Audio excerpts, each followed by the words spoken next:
Nous voici rendus à la Antigua. La Antigua, c'est un petit village situé environ à 30 minutes du centre-ville de Veracruz. La Antigua, qui veut dire la plus vieille. Pourquoi la plus vieille? Parce que c'est la plus vieille ville fondée par les Espagnols au Mexique.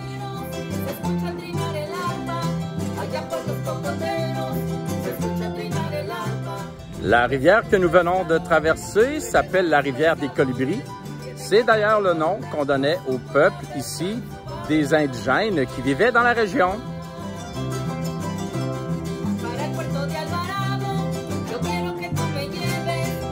Ici, nous sommes devant un énorme bateau qui ressemble un peu à une pirogue qu'on appelle une balsa. C'était utilisé lorsque les rues ici du village étaient inondées ou encore pour traverser la rivière parce qu'il n'y avait pas de pont. Vous voyez ce gigantesque arbre placé ici en plein centre de la place. On appelle la ceiba. C'est un arbre importé d'Espagne par Cortés lui-même. En 1525, c'est lui qui a planté cet arbre. Et la clôture de gros maillons de chêne est originale aussi et date de la même époque.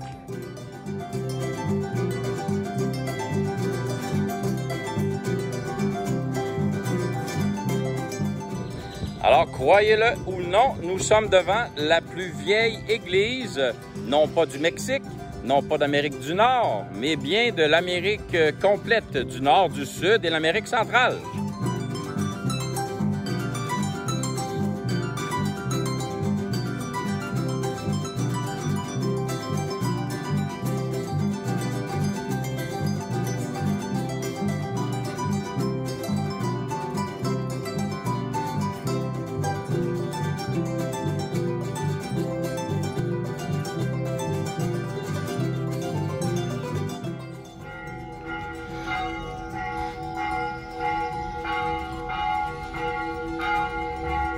Alors aujourd'hui, c'est la journée des primeurs parce que nous sommes dans la première maison construite sous le régime hispanique.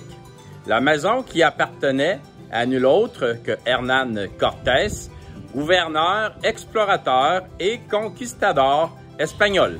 Je vous ai déjà parlé antérieurement de cet explorateur, mais voici un petit rappel concernant Hernán Cortés.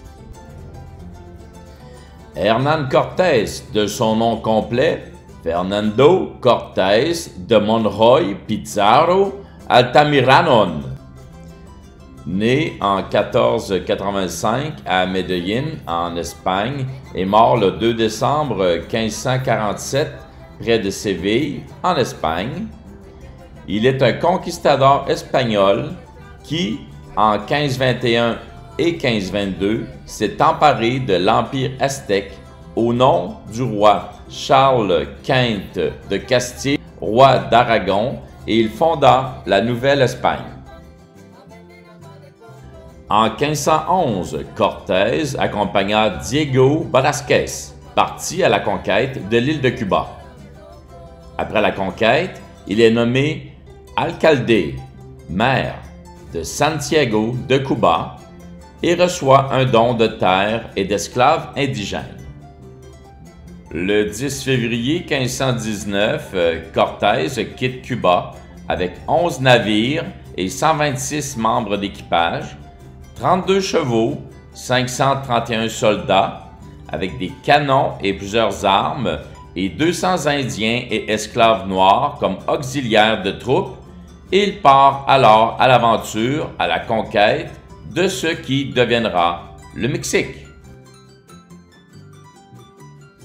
La maison qui a été construite en 1523 a été fabriquée avec des coraux, de la bave d'escargot, des huîtres, du nopal, de la pierre volcanique, de la brique et du stuc. La maison contient 22 pièces, mais à ce jour, seulement 4 se tiennent encore debout. Depuis qu'un ouragan a frappé la région au 19e siècle, elle est complètement recouverte de racines et de vignes.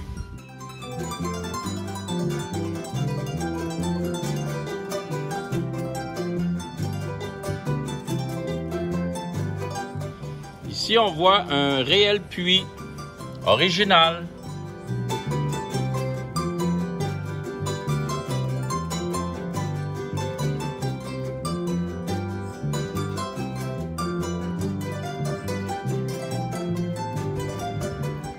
Alors, il y a quelque chose de particulier avec ce village. Nous sommes avec notre ami German qui demeure ici au Mexique et qui va vous parler de ce village. Hola, buenas tardes. Mi nombre es Germain y esta es una de las ciudades donde crecí. Cuando era joven, venía los fines de semana a pasármela aquí con mis amigos. Espero les guste. Saludos.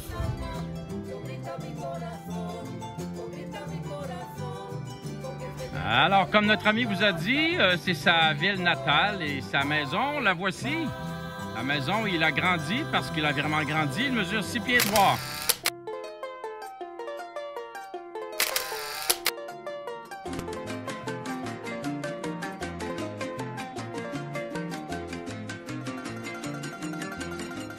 Eh bien oui, c'est la journée des primeurs. Derrière moi se trouve la toute première chapelle en Amérique, que l'on considère comme le début de la chrétienté ici au Mexique et en Amérique.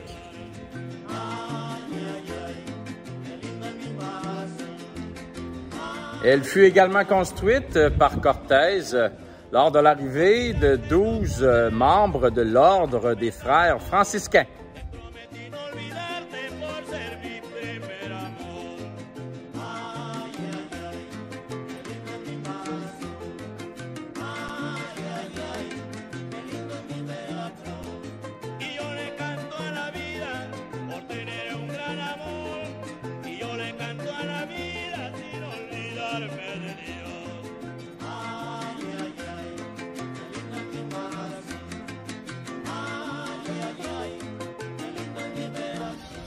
Alors, je vous présente ici le jacquier. Il peut peser jusqu'à 30 kg. On peut le manger sous forme de fruits ou de légumes. Et ses pépins sont non comestibles et poisons. Alors, tant qu'à être dans les fruits, pourquoi pas continuer? Nous sommes devant un amandier du Pacifique. Une belle petite amande se trouve à l'intérieur. Elle est succulente. On continue dans les primeurs. Le premier édifice de la Nouvelle-Espagne. Actuellement, c'est une mairie pour le petit village. Et la petite procession est encore pour une première, parce qu'on appelle ici la première communion. Et voilà, c'est la ville des premières.